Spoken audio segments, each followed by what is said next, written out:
My name is Brad Hall. Today's episode, I am working with Puma, and I'm very excited about it.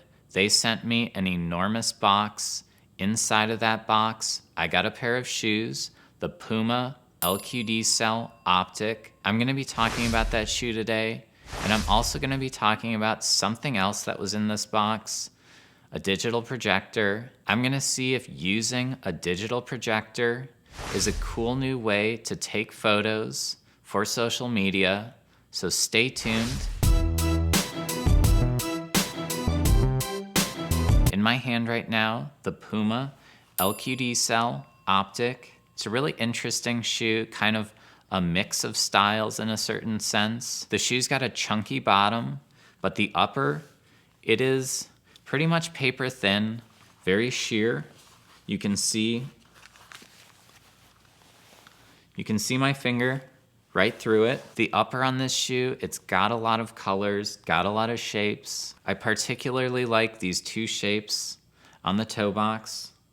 I'm not sure what shapes those are, but I do find them to be pretty pleasing to the eye. Now going back to this chunky midsole, you can see that LQD cell cushioning is back here. And then in this forefoot, so this is the Puma LQD Cell Optic. A really nice mix if you were looking for a chunky runner, but it's those dog days of summer, you want your foot to breathe. I think this is gonna have those two things going on for you.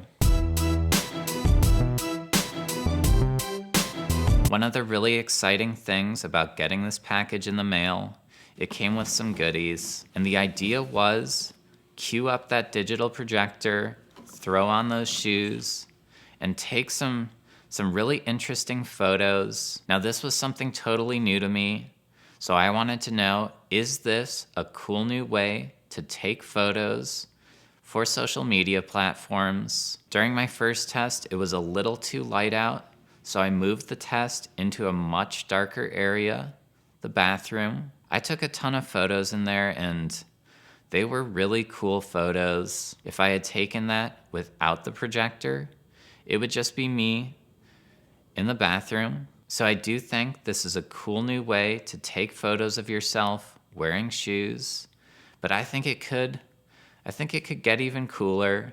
So much of it comes down to that backdrop, and I started brainstorming, playing around in Photoshop. Imagine all the possibilities, so many cool things out there. Some cool graffiti would be nice. So I am excited about this technology. There are just so many cool things that you could project on top of yourself. Thanks for watching, and tune in again for the next time.